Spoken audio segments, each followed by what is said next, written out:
starting the conference, we're waiting for our chief guest to arrive. In the meantime, we have 30 minutes for informal discussion. Lots of times in conferences and gatherings, the message gets lost when it gets too formal. So, first of all, I would like to thank Dr. Sribhushan Raju, who is currently the Chief Nodal Officer for SOTO. It's called SOTO. It is, am I right, Bhushan, that it's not Jivandan anymore, it is SOTO? Yeah, so it's called SOTO now, which is a state tissue and organ transplant organization. So thank you, Bhushan, for coming on board. And to all the senior doctors, I'll be asking each of the senior doctors just to give some tidbits about their experiences in life.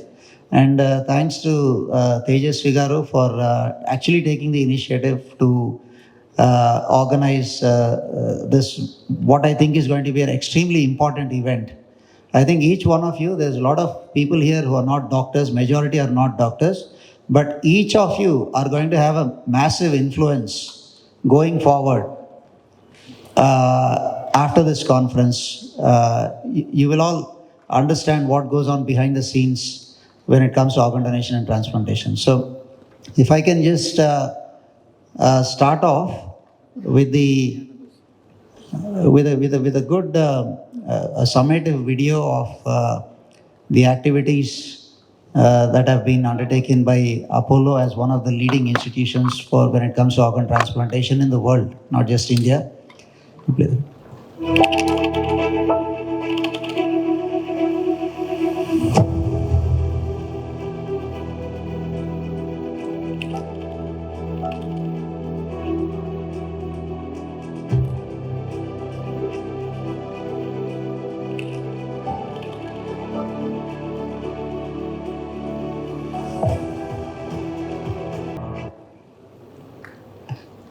So those are some patients who benefited from organ transplantation.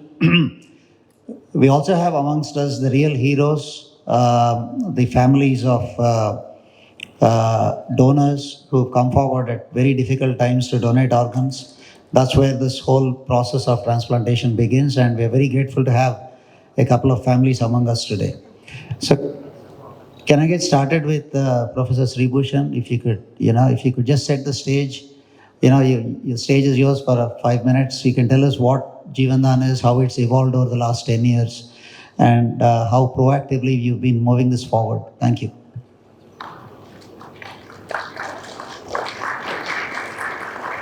So good morning, everybody. At the outset, I would like to thank the team of Apollo Transplant for giving me this opportunity and inviting me to this to address this August gathering. The transplantation is definitely a pious and benevolent act a human being can do in his lifetime and beyond. And I don't need to really emphasize more than this, but we have been seeing the family members of those deceased, the donors who have contributed immensely to the lives of other people.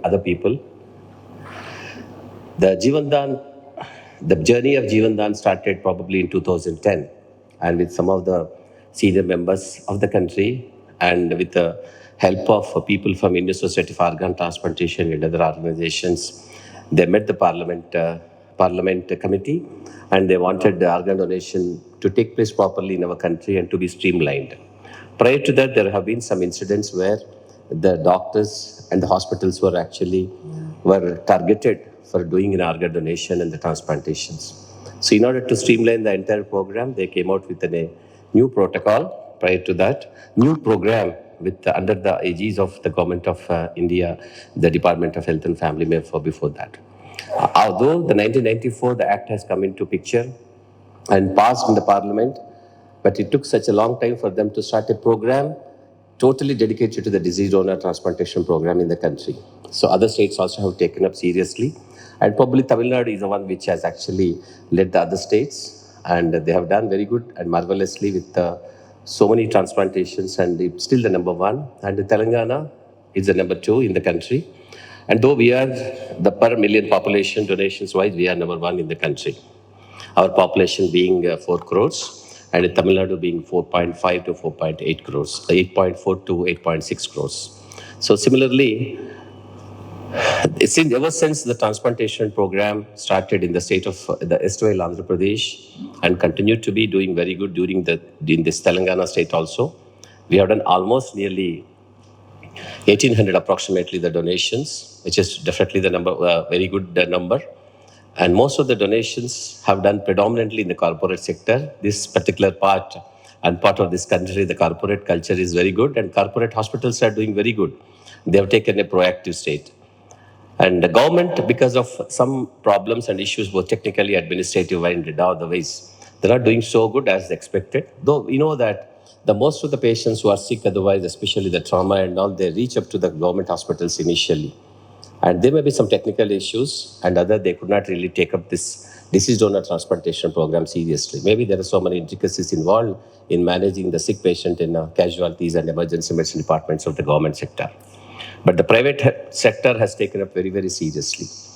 And ever since the Telangana state is formed, and the program has actually taken a different shape, and we have been doing very well as far as the donations is concerned. And awareness programs are concerned, we have done a good number of awareness programs across the state of Telangana.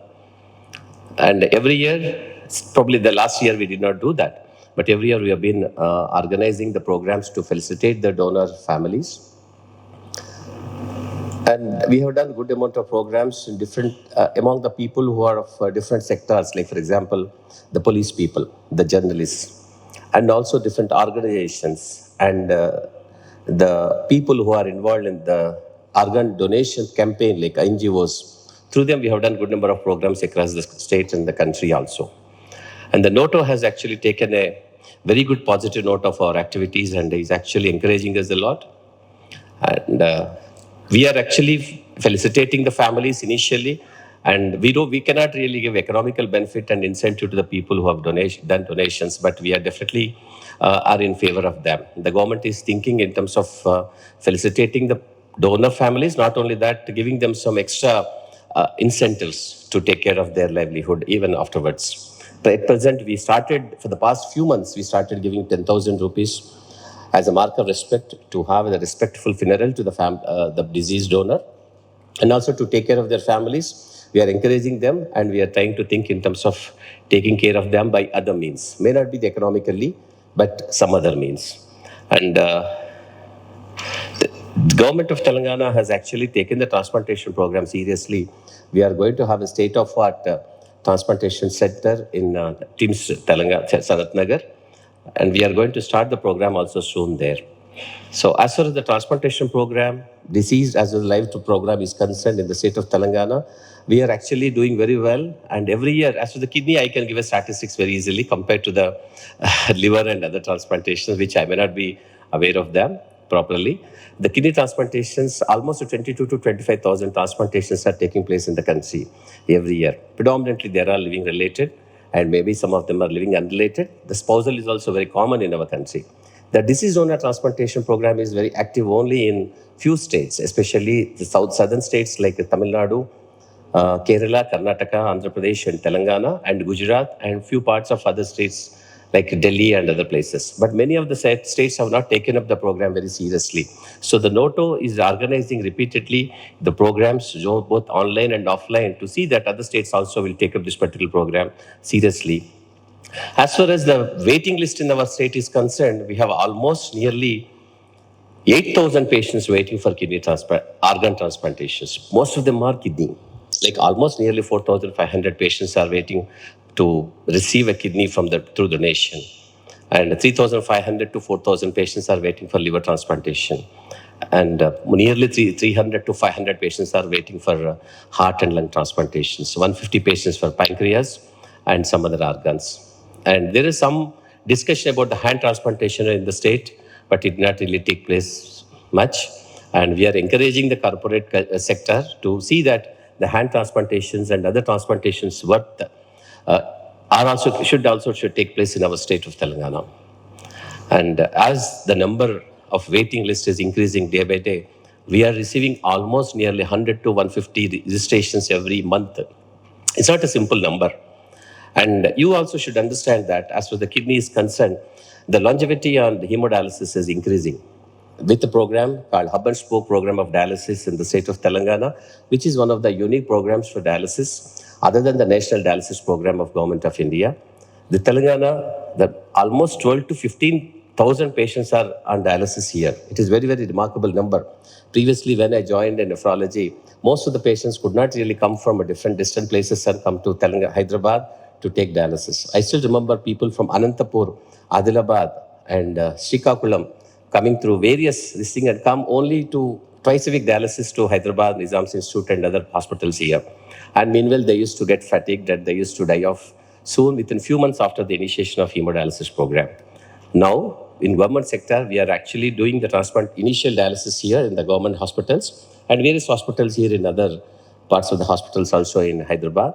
And they are going back to their native places and almost 25 to 50 kilometers, 30 kilometers away from their place, they have a dialysis facility. Standalone dialysis centers are there. Because of that, almost 15,000 patients are under intense hemodialysis. As the longevity of the patients is increasing in our state, so also the transplantation should program simultaneously should escalate in order to take care of those patients because the number of dialysis machines are limited. A very big center and standalone center has got around 12 to 15 machines and the minimum is 5 machines. So naturally, we cannot keep on increasing the number because of so many administrative and economical reasons. But they should move forward with the transplantation so that they can take up the new patients onto the dialysis program there in those hub and spoke model dialysis centers. So we have been waiting for the new centers to come up. Another 70 to 75 dialysis centers are going to come up. But this is not with the dialysis alone. We are supposed to take care of them through transplantation also.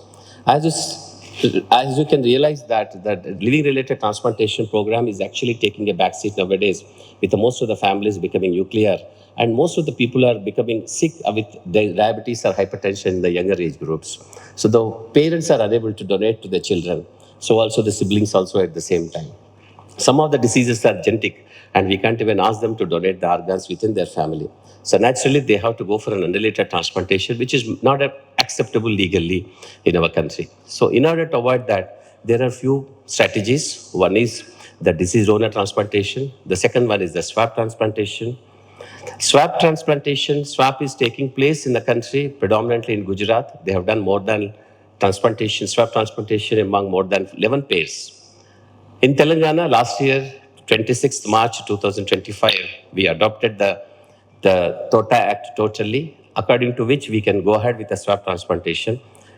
At this time, I appeal all of you, the people involved in the transplantation program of the state of Telangana, especially from the Apollo group of hospitals, to think about the transplantation program, swab transplantation program also seriously, so that it will decrease the number of people who have been waiting for the transplantations.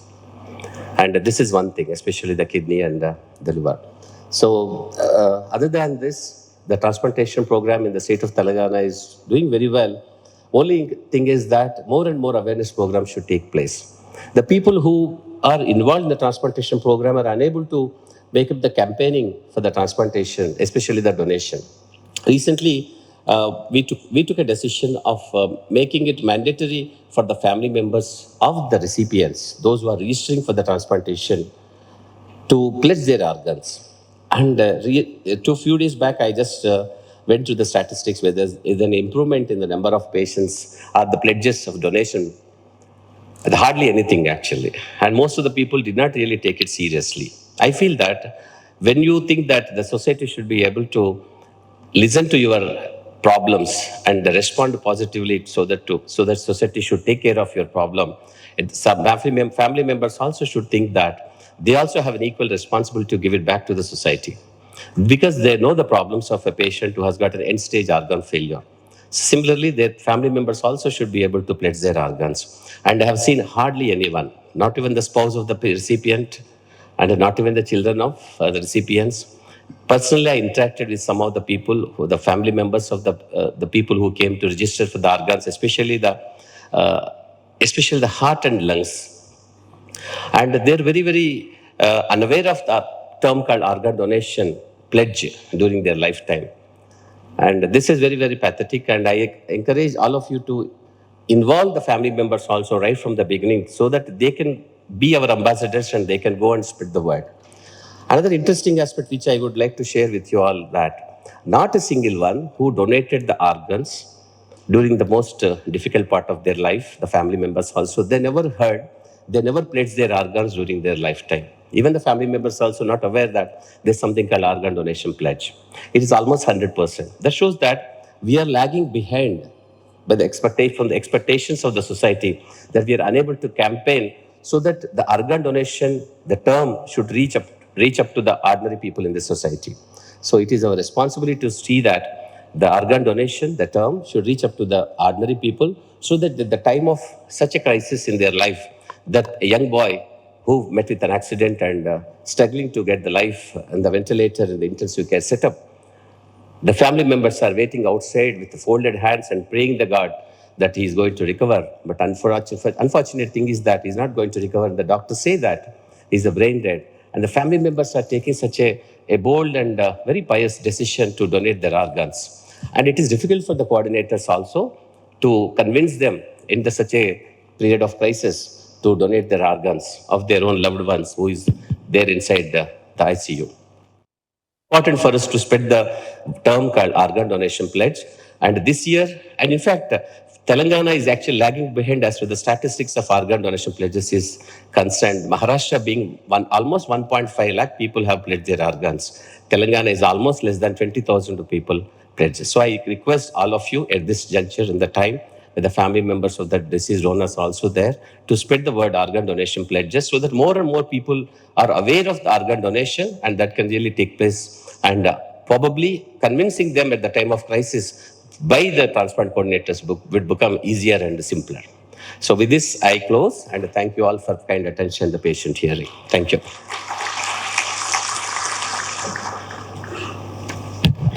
Okay. Thank you, Doctor. Thank you, Professor Bhushan. There's a lot of hard work going on in the background. I don't know how you manage a full-time clinical job and also putting all this extra effort into organizing organ donation. So I would ask some of our senior surgeons and physicians who are involved in transplant just to share their thoughts, couple of minutes each, if you guys don't mind. Dr. Gokhale Garu, the senior heart transplant surgeon. The one thing about heart disease, India is the leading nation when it comes to having the numbers of patients with heart disease. Unlike liver or kidney, they don't have a living donor for a heart. And they have a lot of patients to deal with. So please share your experience and any message you want to give to the audience. Thank you so much, Dr. Sharat. Thank you, Sri Bhushan Rajgaru, for that elaborate discussion on what is the problem of the transplant program in our country.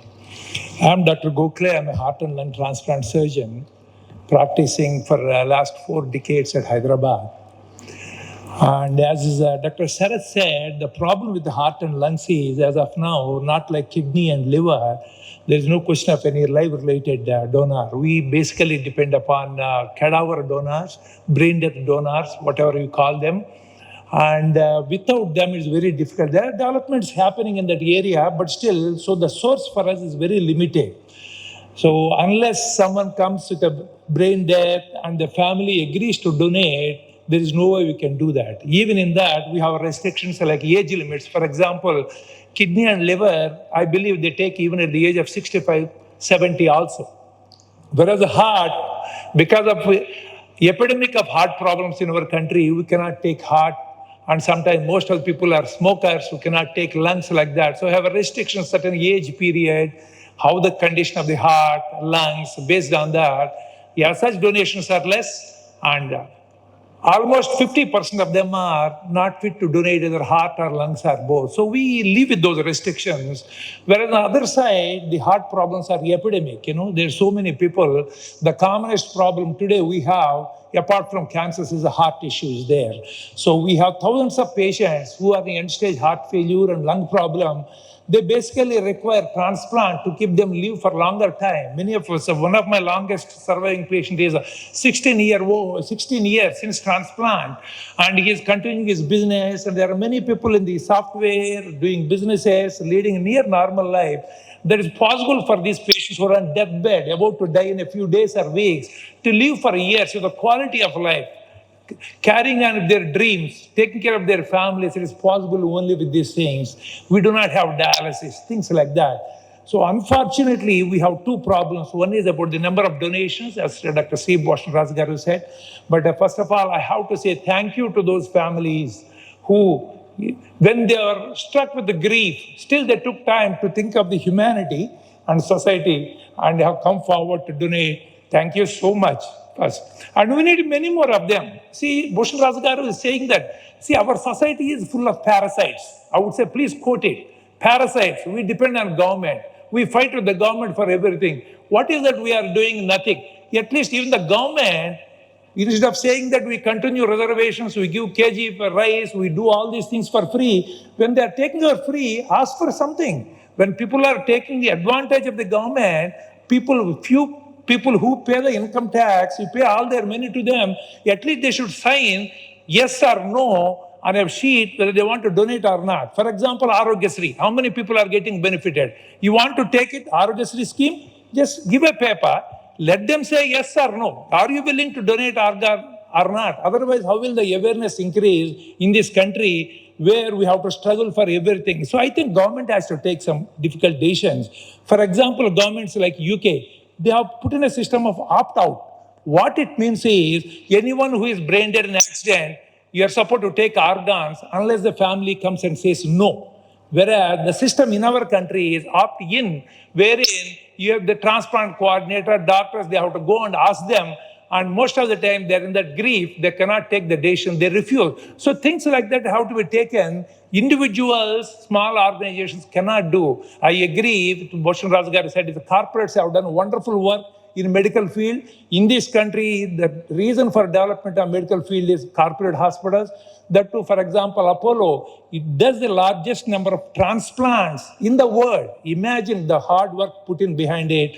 But I agree, see, there are a lot of problems, issues, but the awareness, unless the donations happen, unless we are able to take care of the people, we are not really doing justice. We are just sucking the resources from the public, from those people who can afford. We have become parasites.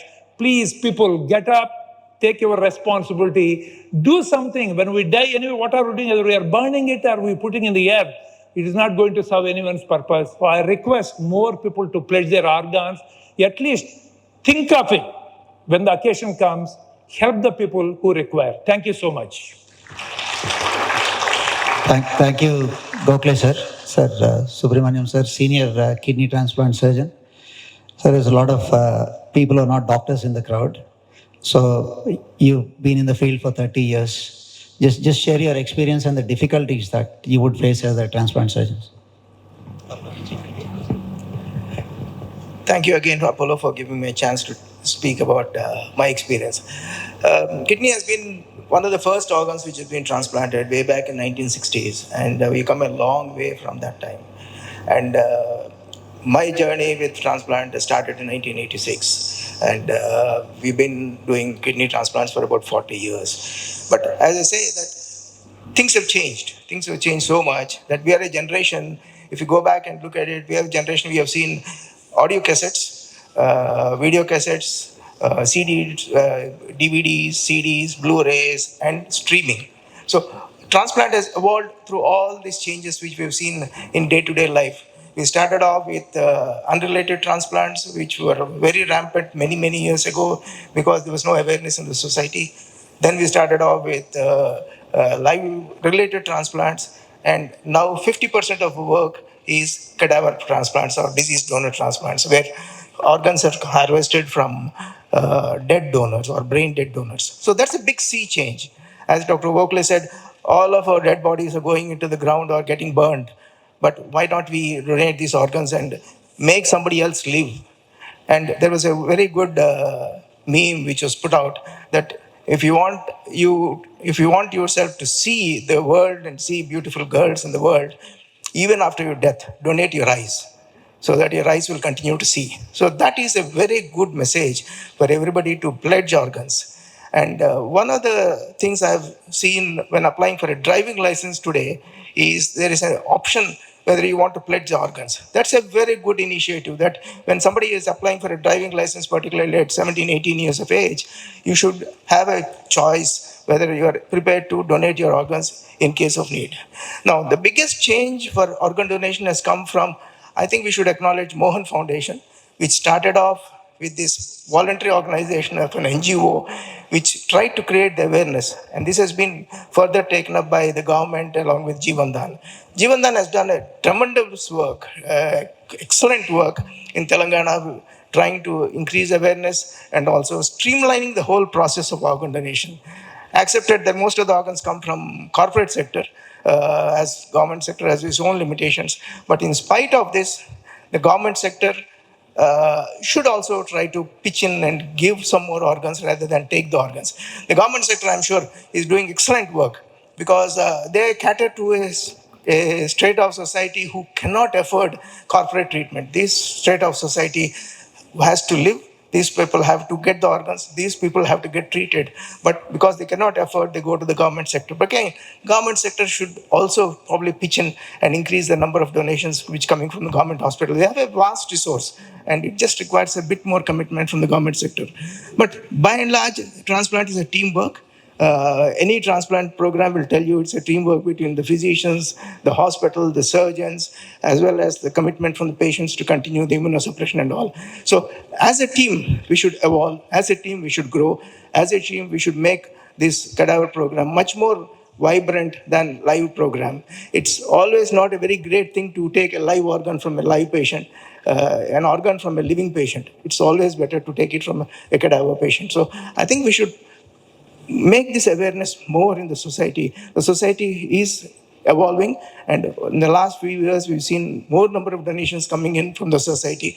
But again, this message has to trickle down to the last man in the society, saying that when you're dead, when you're brain dead, when you permanently cannot be revived, it's better to donate these organs to somebody else in need. So it's basically a gift of life, which you can give it to somebody else in this society. Thank you. Thank you, sir. That's a lot of insights. So, Dr. Ravichand, senior liver transplant surgeon, has been in the field for 20 years. So, just a quick word. I think when patients, in their mind, they have two kidneys. It is easy to donate one kidney. But when it comes to the liver, you just have one liver. You can't really cut it in half, or the results are not going to be great. Of course, cadaver donation is a blessing, but then there's a huge gap between cadavers and life. So, Ravi, on a day-to-day basis, you're seeing a lot of patients liver failure, liver cancer, end of life. We didn't have liver transplantation in India just 20 years ago. So, what's been your experience, and one message you want to give to the audience? Thank you, Sharad. Thank you to the organizers. Already everyone said about the organ donation. It's one of the best gifts you can give. So what I would say, in Bhagavad Gita, there is a shloka that soul is the immortal, but the body is just like a cloth. Everyone comes, wears the cloth, and when they die, they give the cloths to others. So you have to pass it on. So that's, it's said in our 3,000 years ago by Bhagavad Gita. So recycling is the way forward. We are actually, the planet Earth is now, without recycling, it's getting destroyed. So whether it is food, whether it is body, whether it is organ, whatever it is, recycling is the way forward. So the way we do it, even if it is like wasting food is also bad thing. So I would say that, so organs should be donated, so therefore you have to pledge the organs. One more thing, what Sir Bhushan Raju sir said, that nowadays the families are nuclear families. And most of even my own colleagues, they have only one or two kids. And most of them are diabetics or hypertensive, city life, So they can't donate it. Living donation in a liver you can do, living donation, but you investigate your own close family, first degree that they can't donate. Then you go to second degree, third degree, then it becomes too difficult for the... So the only way forward is that cadaver donation. That is the best way to save the lives. So with that, I would like to, and thank you very much. Okay, thanks, Ravi. Thanks for those insights. Dr. Somashekar garu. So I think the surgeons have been dominating, so I wanted to bring a physician into the mix. Okay, Dr. Pavan. Right, so when people think about transplant, they're just thinking you take an organ and a solid organ, you put it into somebody. But Dr. Pavan and Dr. Padmaja, I don't think she's here, but these guys are very special. They take small cells which you cannot see and they'll put it into the patient. And those cells, it's like putting a seed and then you see the plant grow. So that is bone marrow transplantation for you. So patients are in very critical condition. Their cell lines, their immunity is low. They have bleeding problems, lots of problems. And these guys do a fantastic job. You don't see what they're doing to the patient, but then you see the patient having a second life once they've done their job. So just a quick overview, briefly, Pawan, about bone marrow transplant. What's the advances that have been made in this field? Thank you, sir. Thank you, Apollo, for having me here. Namaskaram, everyone. Seeing everyone speak about this solid organ transplant, that's the whole transplant program started with. We are a totally different field. Here we don't have organ donations per se. If you call a bone marrow as an organ, but still it's not an organ. We don't take it or give it to somebody. We are not losing anything. So basically, the bone marrow transplantation involves giving so-called hematopoietic stem cells, which are nothing but your own the seed cells or the mother cells from where you get all your blood cells. That's WBC, hemoglobin, platelets, and people with bone marrow failure or malignancy, cancer, or leukemia, lymphoma. We have a concept of giving a new stem cell so that you can cure the cancer. So we are not taking an organ out. We are just taking some stem cells, like 100 stem cells are produced daily. 10% of the stem cells are used by the body for formation of new cells. 90% of your stem cells are actually going waste. 48 hours they wait and they die. We are using that 90% cells which are not used by your body. And it's like a seed. You put back a seed in the on the ground, it'll actually grow back. A seed outside above the ground, it's as good as waste or a food, right? So we are using cells which are getting unused by the body to somebody else. So we do some sort of conditioning, immunosuppression, and give it back. But yeah, so we don't have a problem of donation. But the biggest problem is when you do hematopoietic stem cell transplantation, we need something called HLA matched donors. HLA matched in the sense we should have a same genetic match when they donate. And like sir, everybody has put forward, now we are more like a nuclear family. 2 siblings. My parents had 6, 7 siblings. So getting a match, the chance of you getting a full HLA match is probably 1 in 4. And that is the biggest problem coming in the country now with 2 children. Chinese already faced from last 40 years.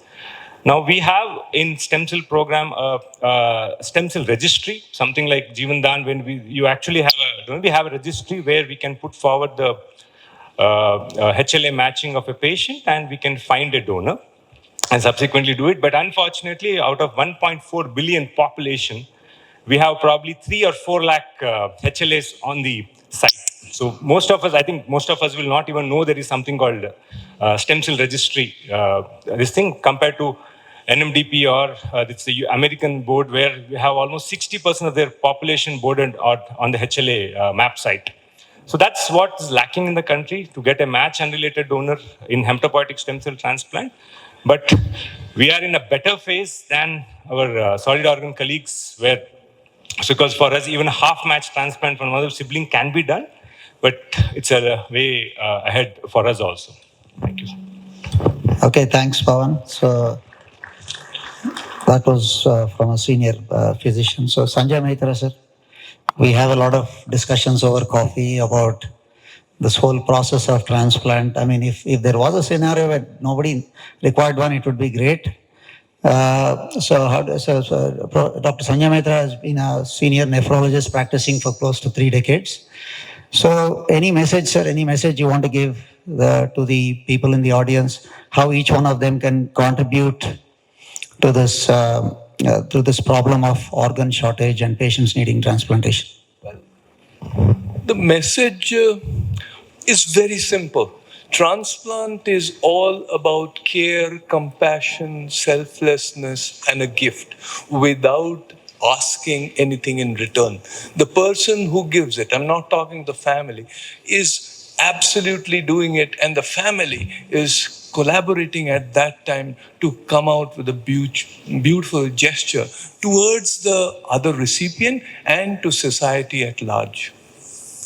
I think that's the best message. Please do this. Please encourage this. Everybody, a lot has been talked about it, but I think to be effective, what I understand, I've been in the business for nearly 40 years now, is there is a supply chain here. Awareness, just awareness is not enough. Then the determination, the family's determination, the society's determination.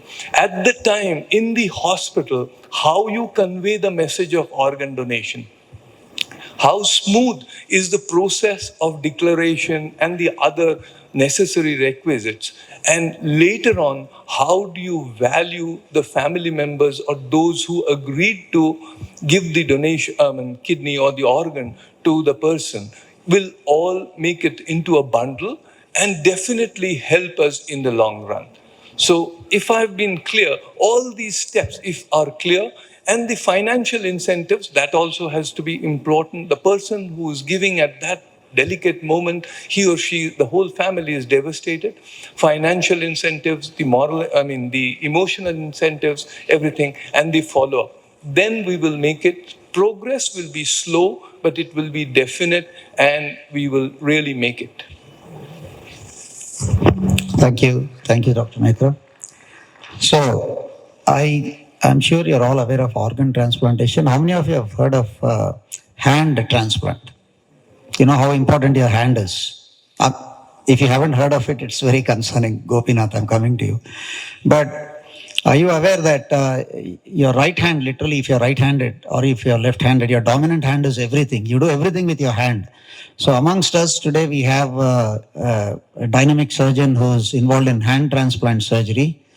So I'd like to hear from him briefly. Mohan, a couple of minutes. Just Gopinath, just give us your perspective. Thank you so much, sir. Firstly, to start with, hand, I think it's one of the most important organ in the body. As you all know, you all been seeing solid organ transplant, yes, but it differs from solid organ transplant a lot because there are too many tissues involved, including the skin, the nerves, the vessels, the bones, the muscles, and each tissue behaves in a different way. So as we say, hands are a second eye. A patient who loses his hands loses his daily bread. He'll not be able to work for his family. He'll not be able to touch, feel, do his basic function. The bread of the family is lost.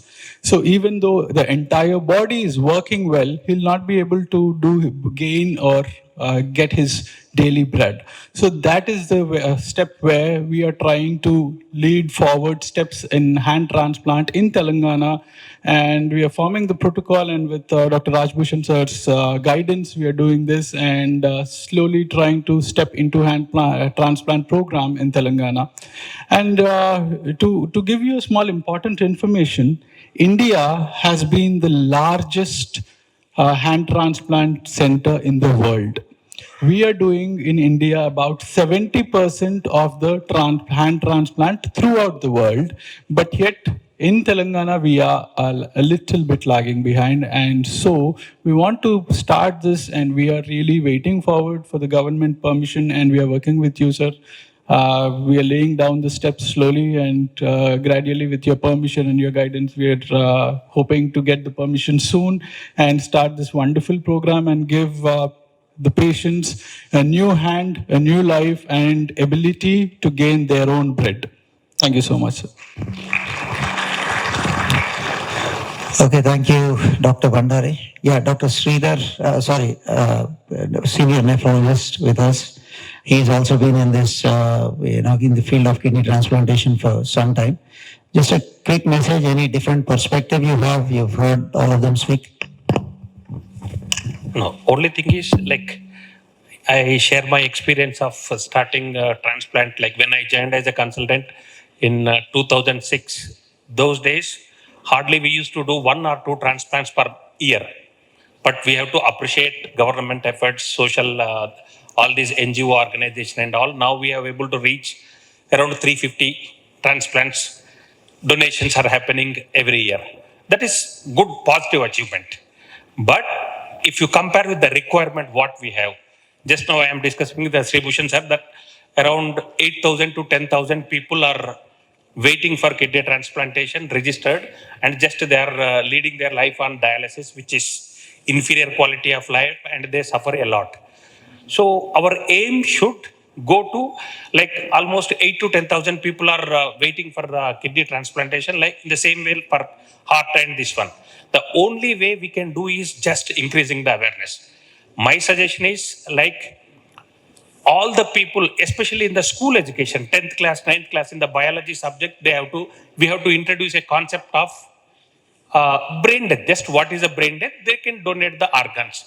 Because when they are becoming adults, when some of their family members are like brain dead, it becomes easy for them to take a decision. Nowadays, what is happening is, by the time they are coming, their family member is brain dead, and first time we are giving the information, they are not able to take that decisions. So 80% of them are not donating the organs. Still, we are achieving only 20%. If you take the Spain, like 36%, and there is no waiting list at Spain. So our aim should be in maybe in another 5 years or 10 years, we should be able to achieve. And I request Bhushan sir to take the steps in this angle where donations happen 2 to 3,000 per year. And because more than 10,000 people are dying with brain dead, but the donations are happening only 300, 400. If we increase that, and another 20 years of, like, suppose 20 years of back, we have started transplant practice.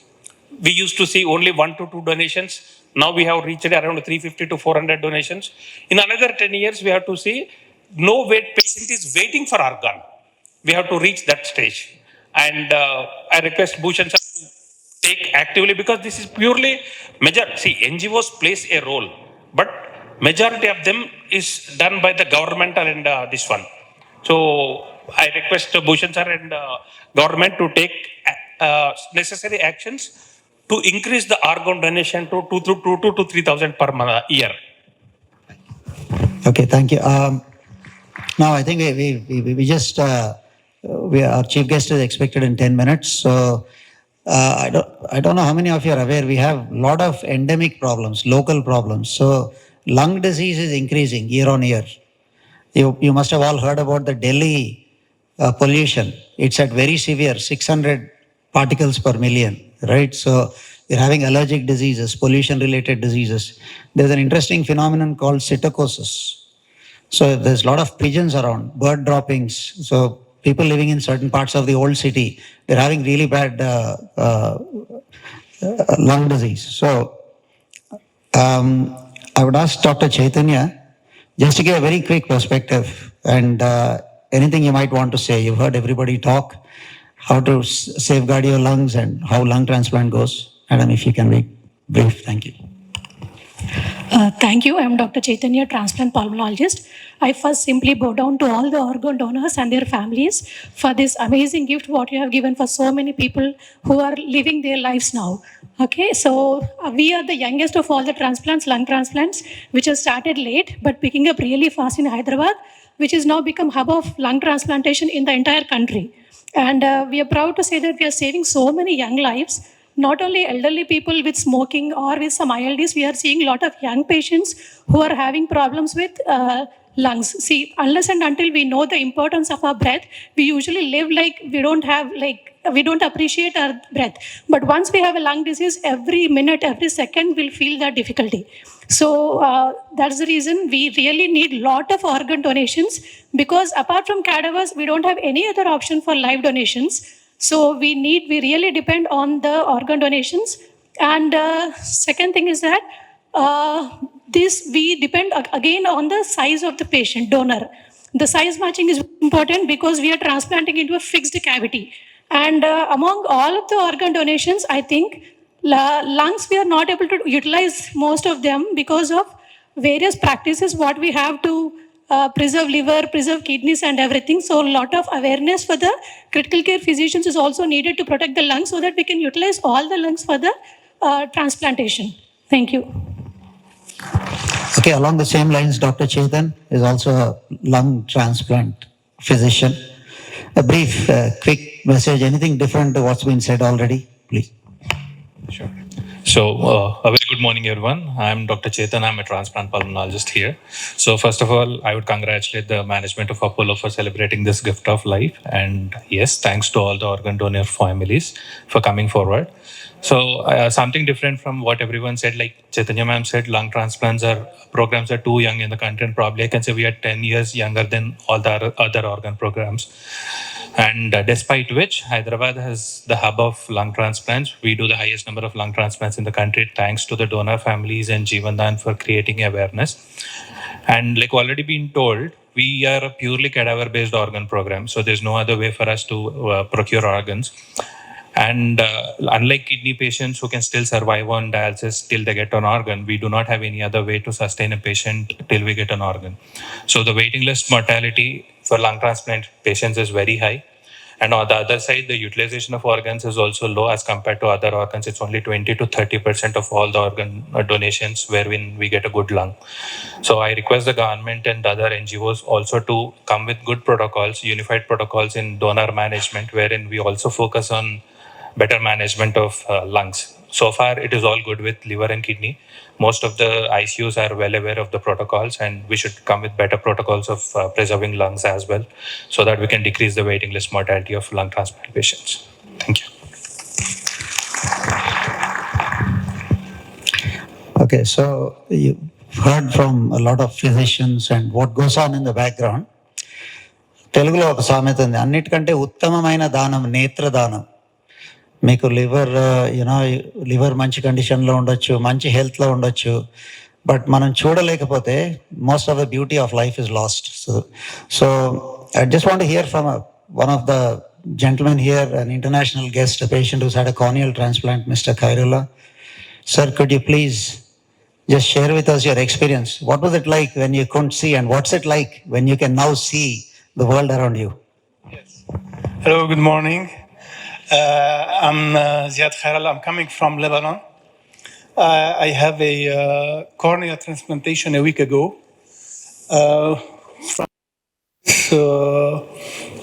I have a vision of 10%, maybe. I cannot walk alone. I would thank the family member of the donor because of them I can see now, and I have this great hope of life because my life will change. I can continue a normal life from now on. Thank you for everything, and the big thanks is for the family member of the donor. Thank you so much, sir, and thank you for trusting the healthcare system in India and making the long journey to come and have your treatment here. Thank you so much.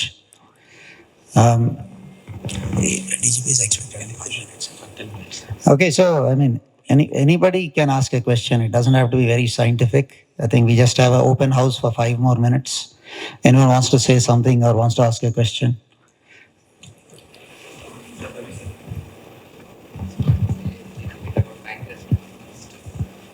I think we covered most organs except the pancreas. I was just talking to Bhushan sir. We are actually hoping to do some few pancreas transplants. So one of the earliest transplants I had done in India was 10 years ago. He was a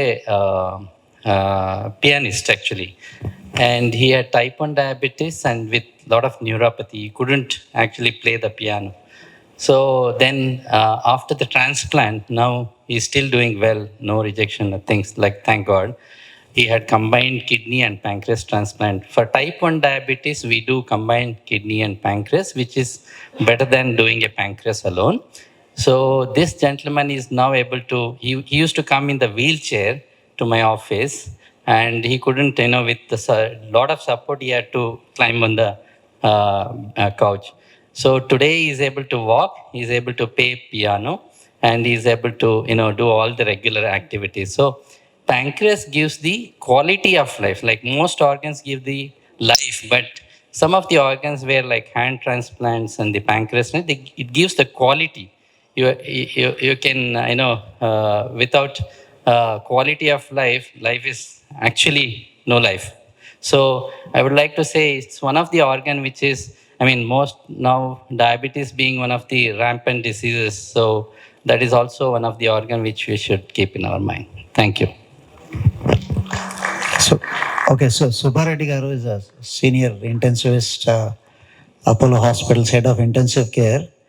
So, less of a scientific question, Subbareddy Garu. So, a difficult time when patient is not doing well, we are approaching a stage where we are trying to declare that the patient is brain dead, having to manage the emotions of the family, and also trying to balance the clinical expectations, trying to walk a fine line, making sure they put in all their effort to salvage the patient, but also if that's not happening, making that decision that the patient is now brain dead. So how difficult is that?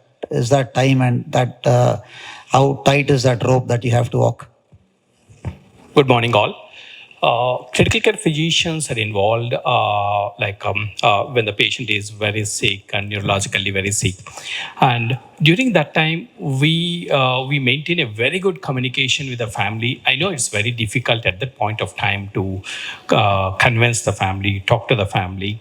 In 2010, that time, the awareness was not much. And in the hospitals also, even the clinicians were not that willing to declare brain dead. In 2010, we had one patient in our neurointensive care unit. That patient is one doctor's wife. When she became brain dead, so they came first and asked, can we donate organs? So that was our first brain death declaration in 2010. And then we did organ donation. After that, now it is very, the process is seamless. And then thanks to all the donors and donor families, we know during difficult times, we talk to them multiple times, that we maintain that communication, and with the help of nurses and then the transplant coordinators, we need to handhold them till the end. So then only we have to create that comfort, and then they decide about the donation, and our role is again after donation, after the transplantation, they come back to the transplant units, transplant ICUs, and then we need to take care of them till they go home. So that's how we are involved with the donor and with the recipient, with the help of the transplant team. Thank you. Last few hours. So how is it? How do you find communication with the family? How can we improve as a doctor community when it comes to communicating with families and nurses and coordinators? How can we do better on that? Thank you, sir, and thank you, doctor. Thank you to the Apollo team. So I'm a critical care physician who deals mostly in neurocritical care. And I've been, during my career, I've been on both sides of it. I've taken care of potential organ donors and also taken care of post-liver transplant patients. I think the most important thing is, as Sharad sir said, communication with the family. You are at the peak of their emotional vulnerability. You're telling a family that, your family member is not going to survive, but he has the potential to save a lot more people. So in our unit, we call them potential organ donors, not brain death, because death has a kind of a finality to it. But donation means that, something is continuing from then on. I think communication and having the family have a trust in you, and, being able to make that decision at that point of time and helping them along with the organ donation coordinators to make that decision is very, very important. And there's a very, to convince them that their family member is going to live on in another person is, very, very difficult. But there's a very impactful picture of, yeah. Thank you, sir. Yeah. Thank you. Okay, the DGP is here, ladies and gentlemen. Yeah.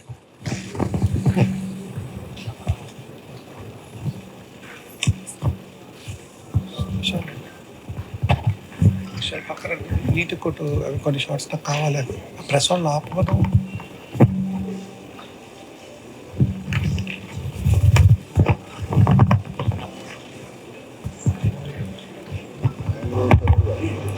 Ladies and gentlemen, a very warm good morning and welcome.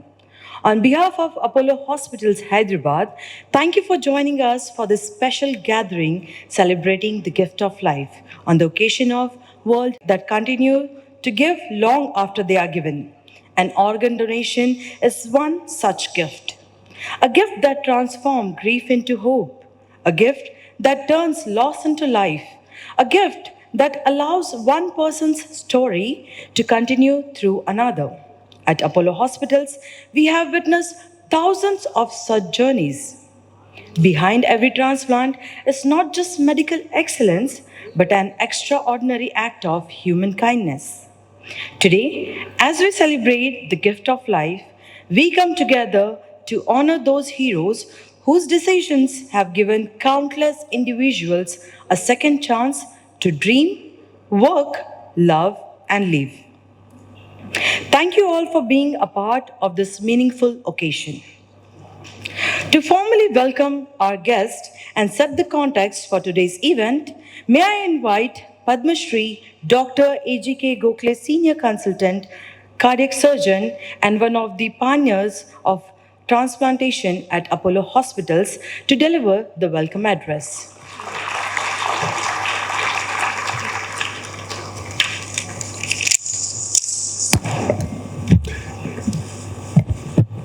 I think we'll press the restart button after all the discussion about transplants. A good morning, everyone.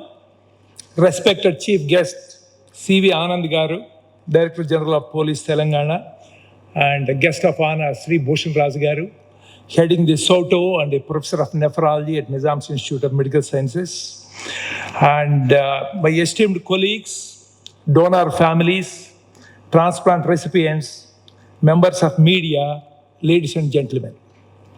On behalf of Apollo Hospitals, it is my privilege and honor to welcome all of you on this special function today, celebrating World Transplant Day, aptly titled Celebrating the Gift of Life.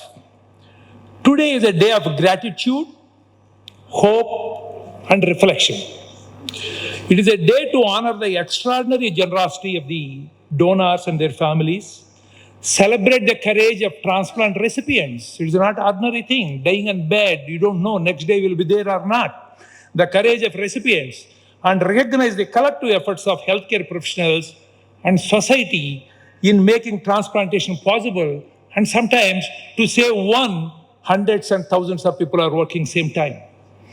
As a transplant surgeon, I have had the privilege of witnessing some of the most remarkable moments in medicine. I have seen patients with end-stage heart and lung disease regain health, return to their families, careers, and continue with their dreams. These experiences constantly remind me that transplantation is not merely a medical procedure, it is actually humanity at its very best. Every successful transplant begins with an act of generosity. Behind every recipient is a donor family that, in a moment of immense personal loss, chose to give life and hope to others. We salute and thank all donor families for their extraordinary compassion and generosity. At Apollo Hospitals, we are proud to have built world's largest transplant program. Imagine the largest transplant program in the world is with Apollo Hospitals. Yet, we also recognize that thousands of patients across India continue to wait for life-saving organs. Increasing awareness about organ donation is one of the most important responsibilities for all of us today.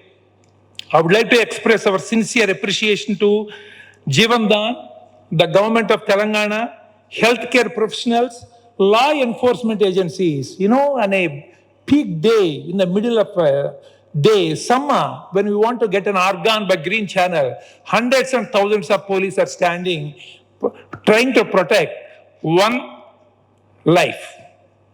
and all organizations working tirelessly to strengthen organ donation and transplantation in our country. To our transplant recipients, thank you for inspiring us with your resilience and determination. To our donor families, thank you for giving the greatest gift one human being can give to another, the gift of life. Let us use this occasion to renew our commitment in spreading the awareness of organ donation and ensure that more lives can be saved in future than what we are doing. Thank you for all joining us today. I wish you a meaningful and inspiring World Transplant Day celebration and a warm welcome to everyone again. Thank you.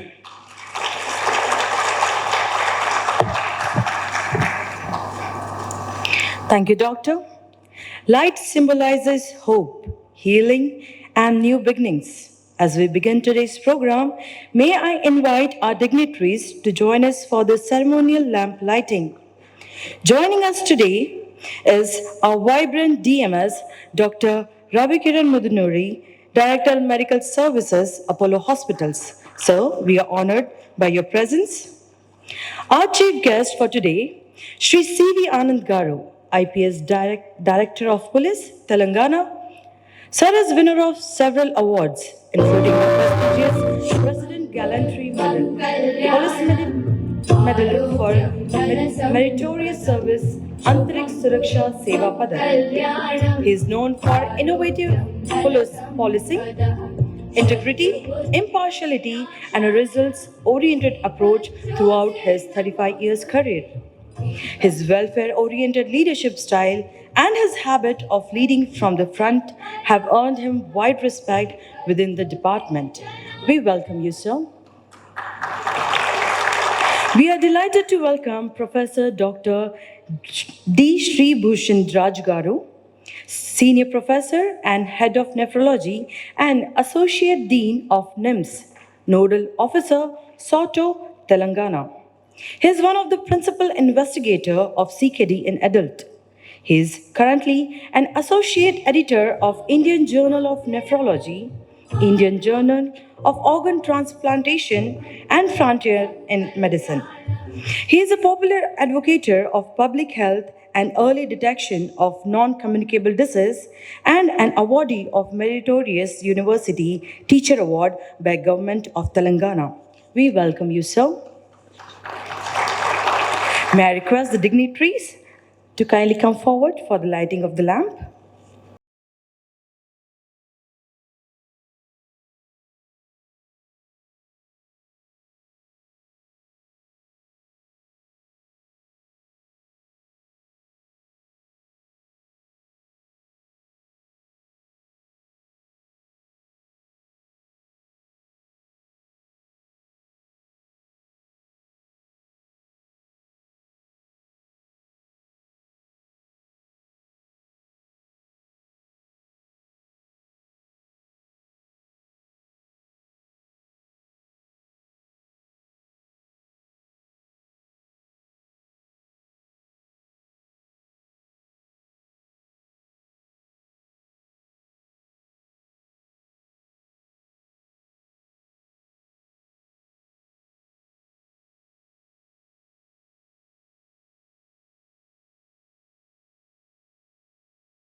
Thank you. May I request our dignitaries to kindly be seated on the stage.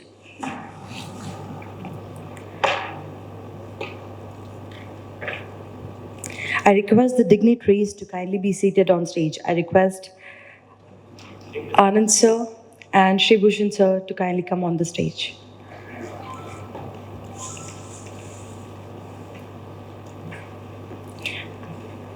Today we are privileged to be joined by leaders who have contributed immensely to healthcare, public service, and organ donation awareness.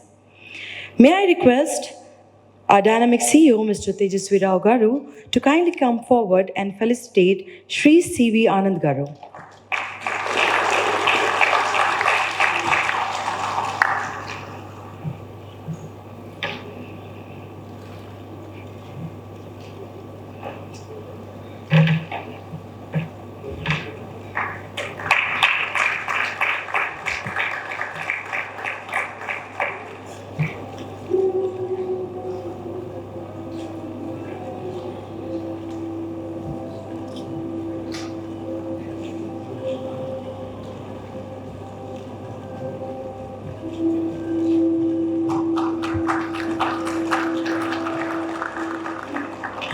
May I now request Dr. Subramaniam Garu to felicitate Professor Dr. D. Sribhushan Raju Garu.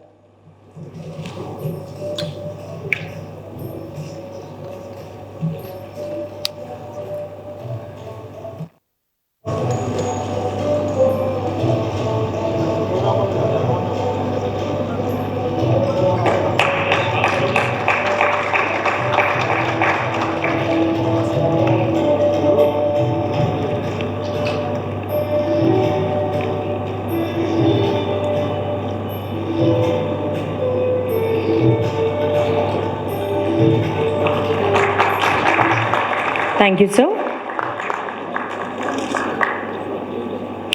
Every successful transplant begins with a selfless decision, a family's decision, a donor's legacy, a healthcare system that comes together with purpose. Before we begin our discussion, we invite you to watch a special tribute film dedicated to organ donors and their families.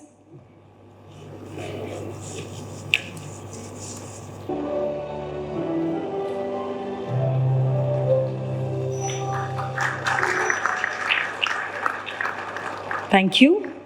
To explore the future of organ donation and transplantation, we now begin our fireside conversation. To moderate this session is Dr. Sharad Putta, Senior Consultant and one of Apollo's leading transplant specialists.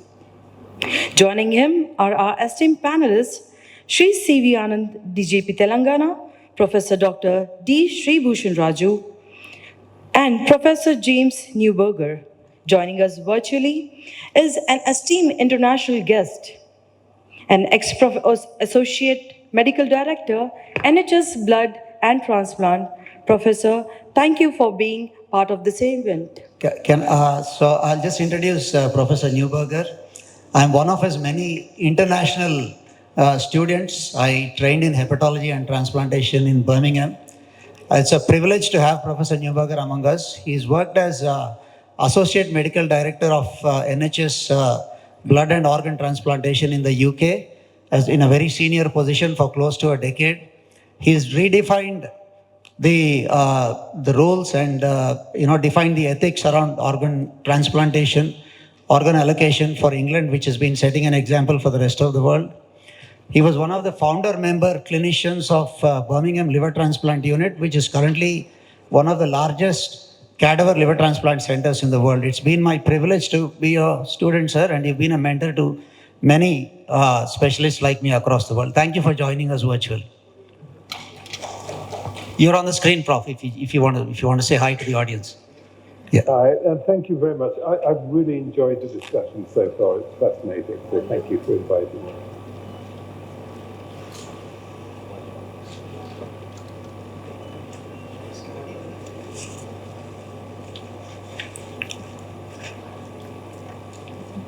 Can you hear us, Prof?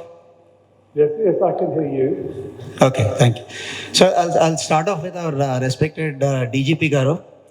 Can I actually start with a small slide presentation of where we are? It'll hardly take a minute. It'll set the stage. Just a second.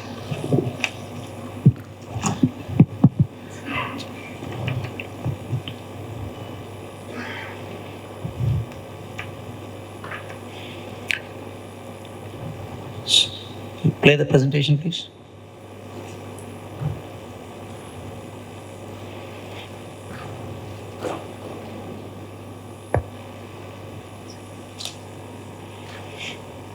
Okay, next slide, please.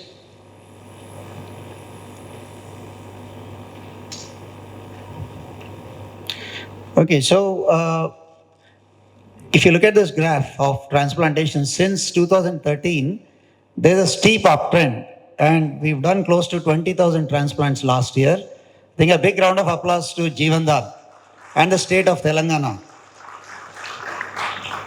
And if you look at, just go back to the previous slide, please. So if you look at the graph on the right side, India is now ranking third in terms of numbers. I think USA leads the way, then China, then India, close to 20,000 transplants. But that's not the full story. So this slide, this is quite busy, but this is a the number of donations per million, and this is a representation of all countries across the world. What you see here is Spain is leading the way, 47 donations per million population, and India stands at around 0.7. So the rest of the world is at least doing 50, 60 times more donations than we are doing. But Telangana is once again leading the way. We are at 5.8 donations per million compared to the national average of 0.8. So we're doing 5 to 6 times more than the rest of the country, and we are setting the trend. And we've been the leading state for organ donation for quite a few years in the last decade. But unfortunately, that is not enough. If we've done 20,000 transplants, we have 90,000 on the waiting list, and we have lakhs more who are not on the waiting list, who are dying because of critical organ failure. So that sets the stage for the discussion. So, C.V. Anand Garu, it is fair to say that the police has actually played a significant role in promoting organ donation and in putting Telangana in the forefront when it comes to organ donation. One example that comes to mind is the Green Corridor. And that's quite unique to India, where, when you have a situation where there is a donor 4 hours away, 3 hours away, 6 hours away from the city, and then you retrieve the organ. Now, the organ has to reach the point where we need to donate very quickly, a lot of time. So if you spend a lot of time in transport outside the body, the quality of the organ deteriorates. And in this sense, the Green Corridor has played a great role, not only in facilitating transport, but improving outcomes, tangible outcomes to patients. So what's been your experience? And it's been good to have police collaborate with Jeevandan. Would you want to just address the gathering on all the things you've been doing in the background, sir? Yeah, good morning, everyone. So today is the World Transplant Day, and I feel yesterday was World Environment Day. So they almost go together in the sense that it's one of the holy missions of the medical fraternity, one which can be very, very satisfying, and perhaps the only part of the medical profession in which one person's loss can be the gain of another. In the sense, a person who gives his organs, donates, can become a hope of life for someone else. So that being the background in which this World Transplant Day is being organized, regarding the Green Corridor, with the same spirit, when I worked as Additional Commissioner of Traffic in Hyderabad city, perhaps that was the beginning of this coordination between the hospitals and the traffic police. I remember those days in 2010-11 when Apollo Hospital and other hospitals, we had some discussions regarding this. And it was agreed that it's a very important function which we had to discharge. Till then, we did not have a very good traffic signaling system. It was installed in the city in 2011. We had only ordinary signals, and the entire traffic would have to be stopped for transport of these organs. And once the modern signaling system which you see today, which we call HTRIMS, Hyderabad Traffic Integrated Management System, was installed, that helped us coordinate the movement of organs from various states. For instance, a heart or a lung may be available somewhere in Delhi or in Patna, but the flight time, and then, as you said, there's just 4 hours or 3 hours before it has to be transplanted. So the flight time and after landing, the journey time has to be reduced. So this Green Corridor, all these signals on that route would be put on green, and just with minimal disturbance to traffic and the inconvenience to other citizens, this organ transport used to be done. That's how we slowly learned on our job. And I think by now, I think most of the traffic department is quite adept at doing this transportation of organs from various places, not only within the state, but from outside. So this is my personal experience with this part of the medical department. It needs a big round of applause. It gives such a boost to, imagine if you're a sick patient sitting in an ambulance on the back of a big traffic jam and you can't reach in hospital. The same goes for organs. And it's a very unique initiative. And we can be proud that Telangana State, Jeevandan and the police have come together. The collaboration is wonderful to see between both departments. Thank you, sir. So a question to you, Professor Newberger. So you've spent a decade, more than 2-3 decades as a clinician. You were in the forefront treating patients with liver failure. So, and then you went on to become a very senior administrator for organ donation for your country. So just give us some pearls of wisdom, Prof. Where do you see us at? You've been silently been there in the background for the last hour and you've been listening to us. So how good do you think we are doing, and what are the next steps we should be taking to make sure that this whole process is done very carefully while maintaining the trust between the patients and healthcare? Well, thanks so much, and congratulations. I think what you and the team have achieved has been superb, and the numbers show that. I have a number of thoughts, and I'll be brief.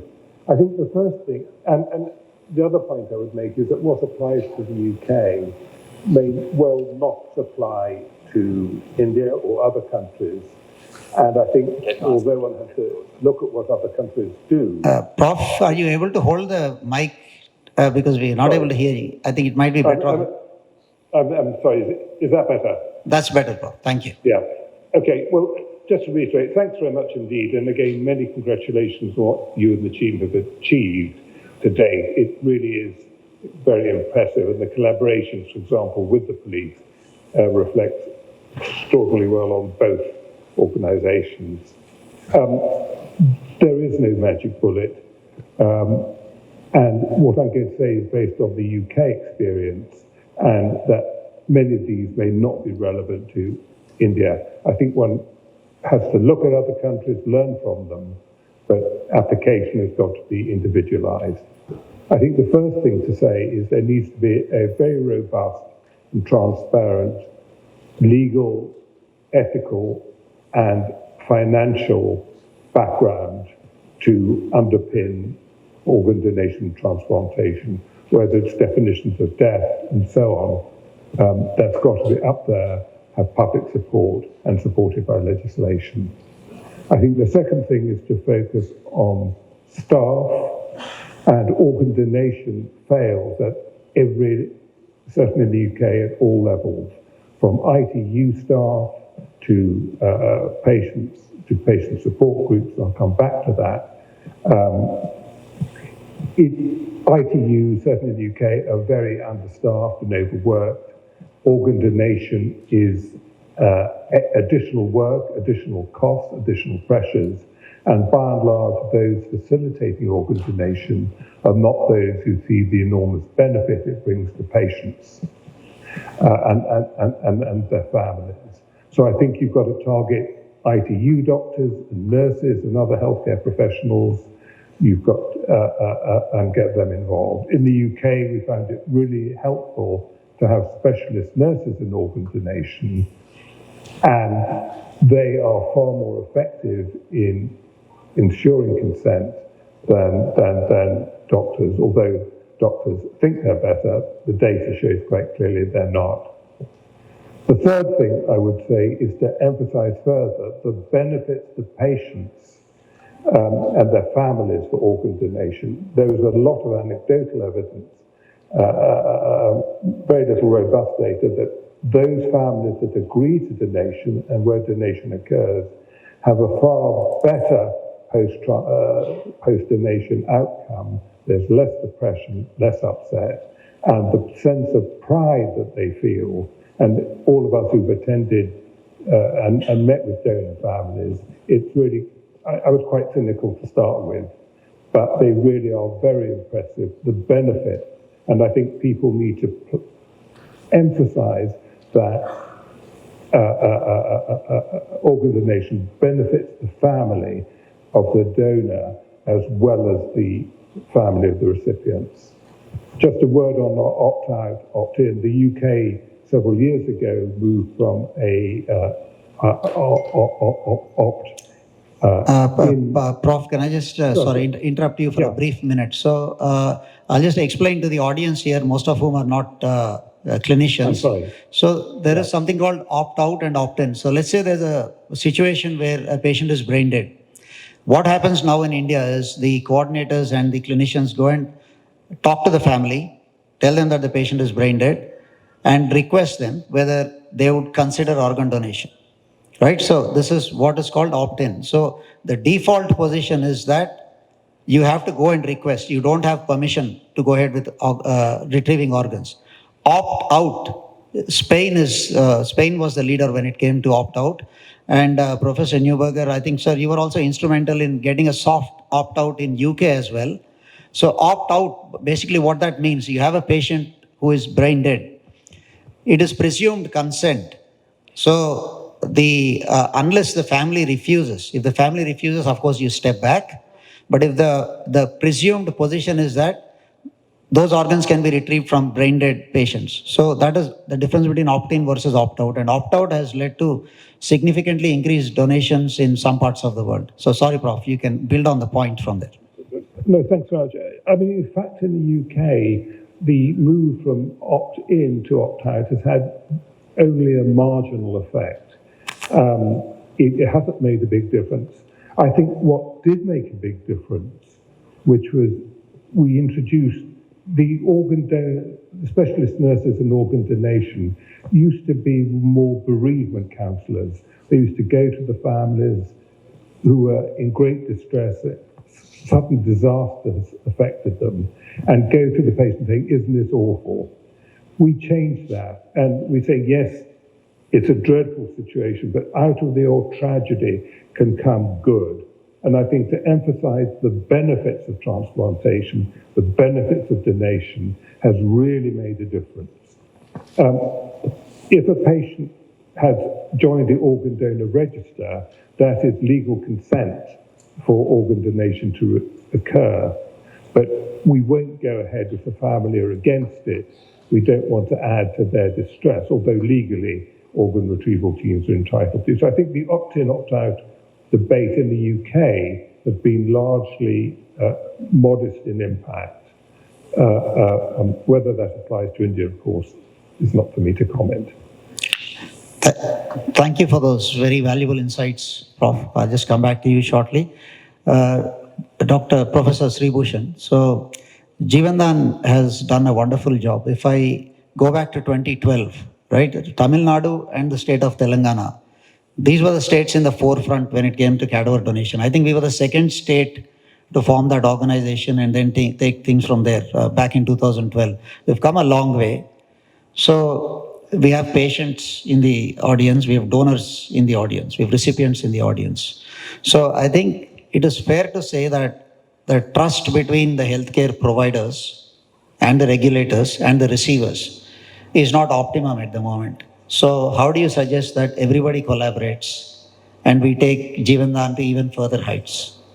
Every state of the society. It's not easy to develop a trust in few minutes and hours, especially when the family is grief-stricken and they are waiting outside, praying God that the patient inside the ICU is going to recover. And it's a Herculean task for the transplant coordinators also to go and explain to them. And seeing that probably they heard the term called donation or organ donation or taking out the organ from a person as a benevolent act, which is useful to the society. Probably they will not be able to understand these terms also at the particular time of crisis. And despite that, our transplant coordinators across the country are doing wonderful and marvelous job, more so in the state of Telangana. They're going to them and approaching them and explaining to them about the organ transplantation, the need of organ transplantation. See how great are the people in such a crisis in their life, that they're accepting it and they're approving their appeal of the transplantation coordinator and they're agreeing to donate the organs of their beloved one. So such a great act. But this is actually a difficult task only. But what I feel is that we need to encourage the people to know about it. As I stated earlier in the previous talk given by me here, almost 100% of the people who actually donated their organs, their family members, are aware of this particular term called organ donation during their lifetime. And many people, they heard for the first time.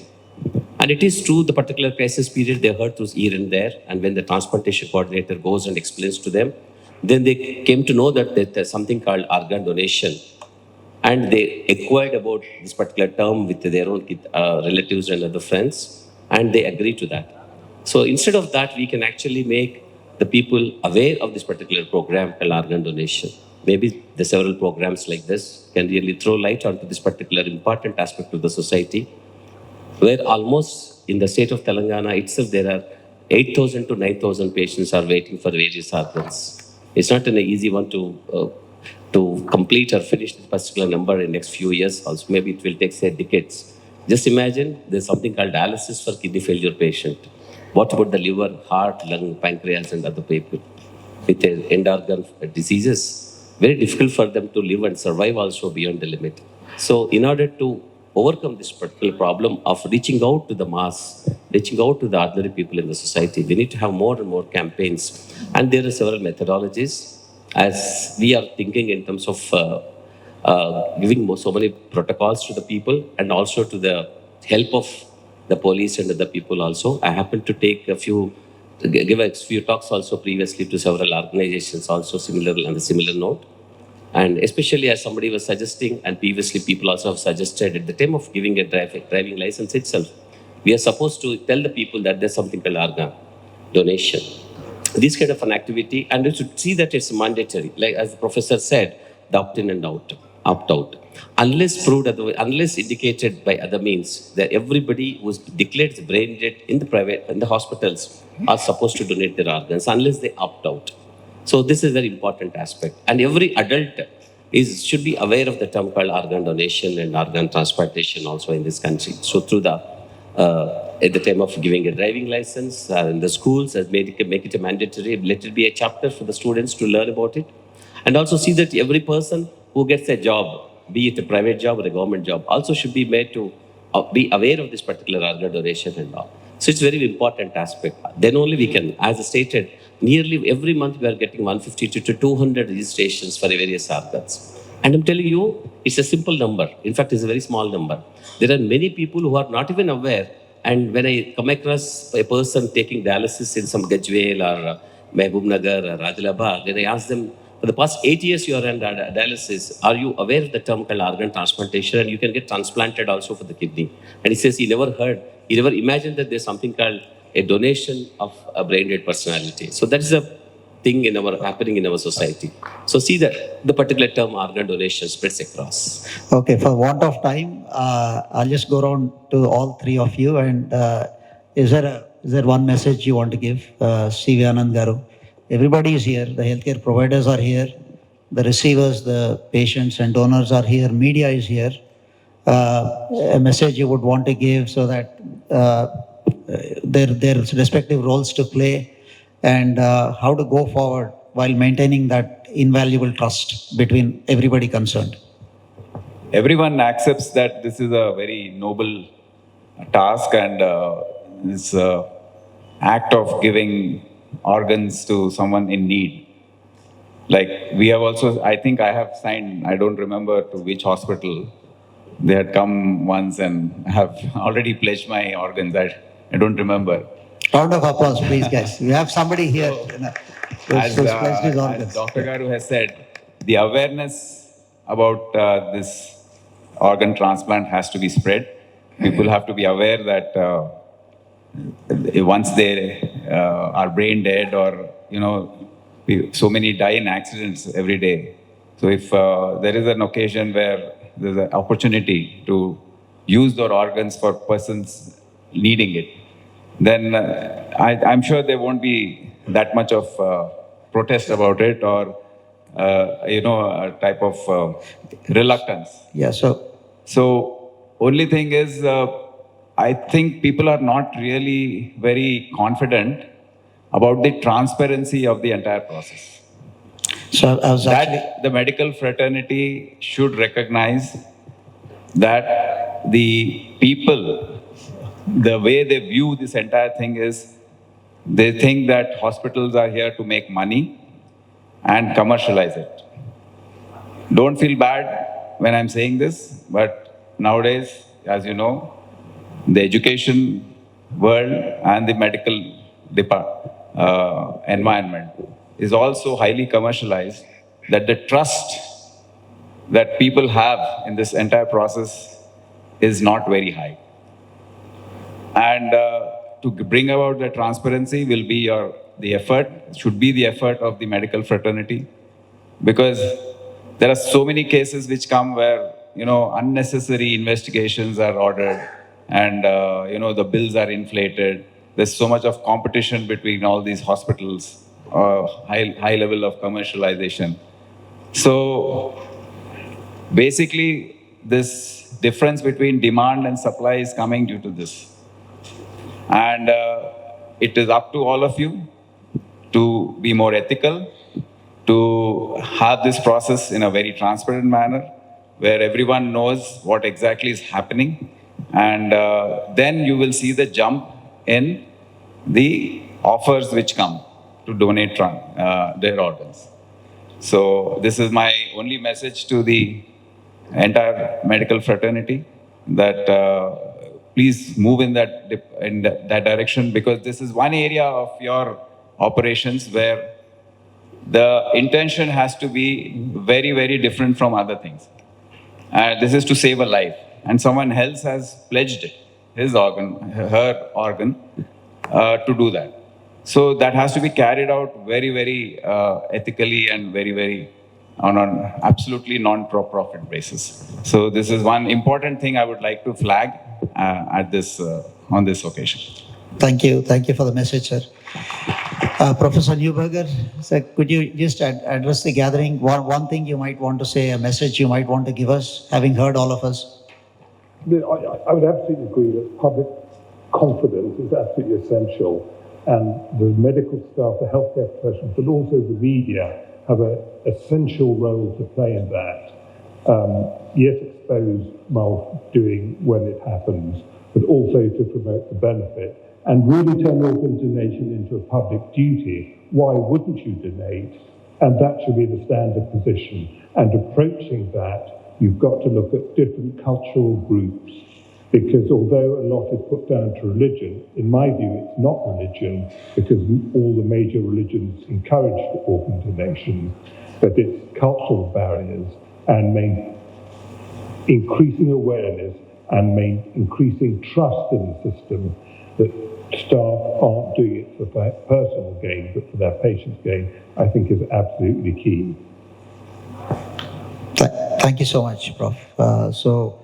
We'll wind up the session for the sake of time. And thank you to all the dignitaries, Sri C.V. Anand Garu, Professor Sri Bhushan Raju, and thank you so much, Prof, for getting up early in the morning. I woke you up at 4:30 this morning. Thank you for joining us. Thank you.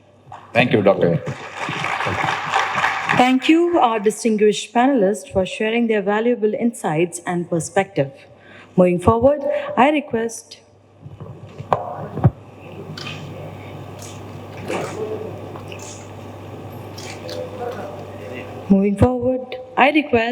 Mr. Girish Shetty, Transplant Coordinator, Apollo Hospitals, to kindly join me on the stage. Some heroes never stand in spotlight, yet their decision continue to save lives long after they are gone. Today we honor families who, in their moment of deepest loss, chose to give others the gift of life. Their courage and generosity have helped save lives and create hope for countless families. There are no words sufficient to thank them. May I request our dignitaries to felicitate the donor families. I request Sir Bhushan Rajgar, sir, to kindly come up on the dais and felicitate the donor family. I also welcome the family of Mr. Satyanarayana Khambam. Kindly join us on the stage.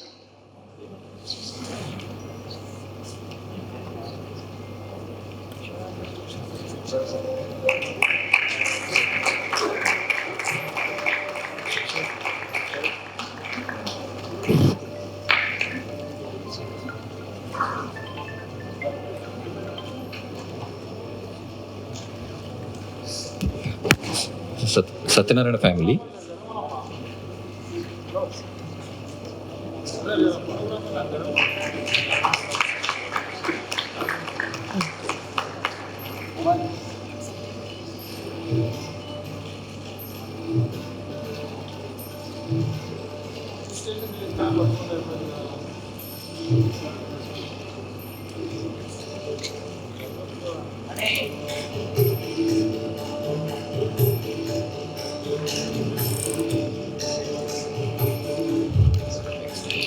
I request Dr. Raghavendra Babu sir to kindly come up on the dais and felicitate our donor family. I request the family of Mrs. T. Swapna to kindly join us on the stage.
To every donor family present here today, thank you for showing the world that humanity looks like at its very best. Ladies and gentlemen, let's give them a heartfelt round of applause.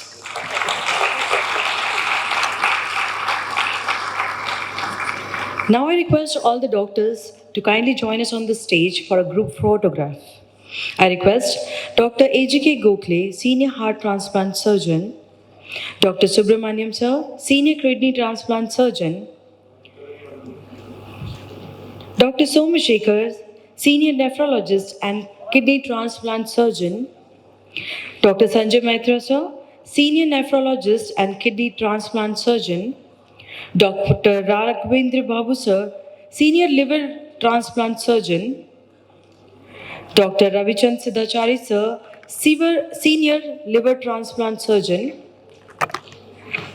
Dr. Padmaja Loki Reddy, Ma'am, bone marrow transplant and physician, Dr. Chaitanya Bhattu, pulmonologist, transplant physician, Dr. Vimlakar, surgical gastroenterologist,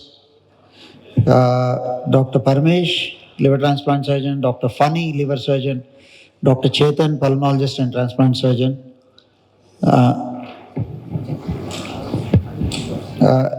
Dr. Sridhar, Dr. Satyanarayan Garu. If I missed out anyone, what's his name? Any more clinicians there? Dr. Pavan? Yeah.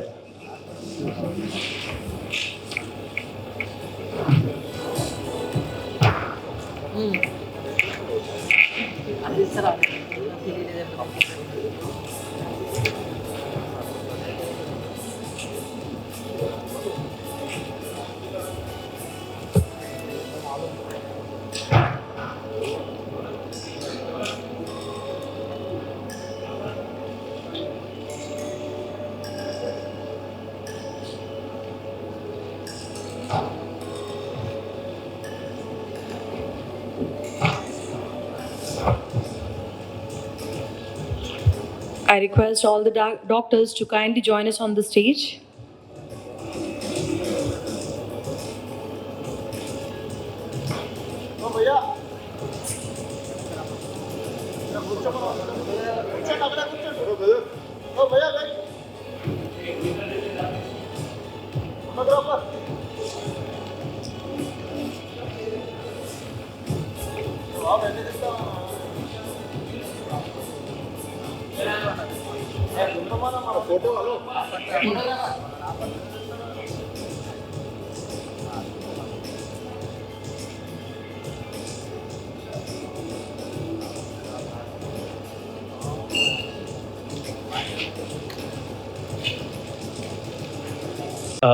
pursuing her studies for medical, and even now she's doing her exams. That's the reason the mother had come here on her behalf.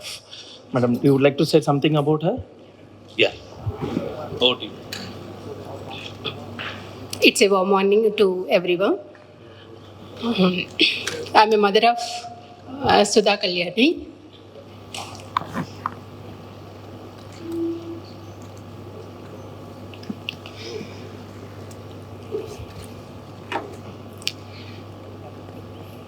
I know it's emotional. She's slightly emotional. She had underwent a transplant almost near about 1.5 years ago.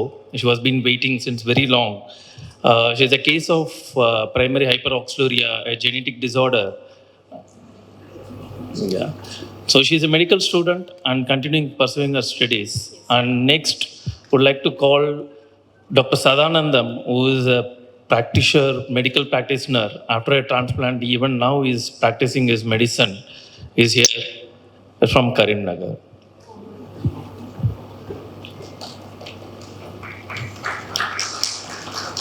Please sit.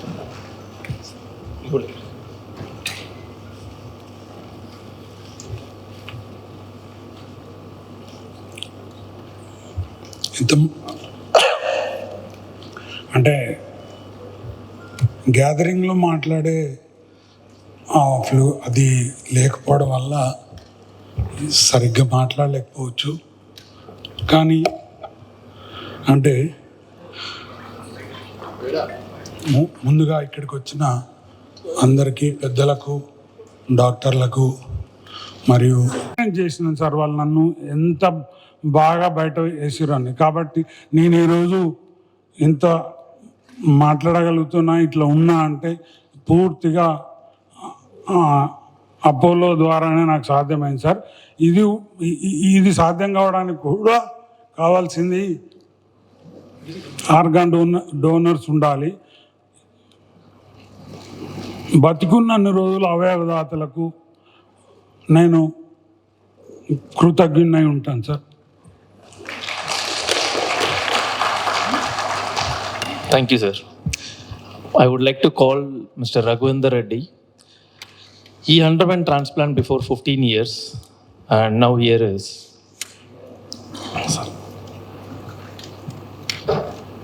మీరేమైనా మాట్లాడతారా sir? మీరేమైనా మాట్లాడతారా? మీరేమైనా చెప్పాలనుకుంటున్నారు? First of all thank you very much to be here.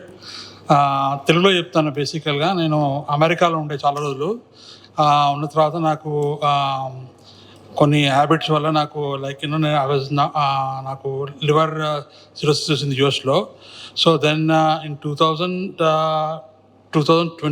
2012 I came to India, and then I should say that today is my original birthday actually, June 6th, but my rebirth was happened on September 8th of 2012, and I would like to say thank you very much, because it's almost 16 years that I'm living here. I would like to say the donors, the people who gave me the donor the other day, otherwise in 2000 itself, I've been no longer on this earth, but still I'm here just because I want to say, spread across your organ donors and ensure that, you give a lot of life to me, 16 years I'm here.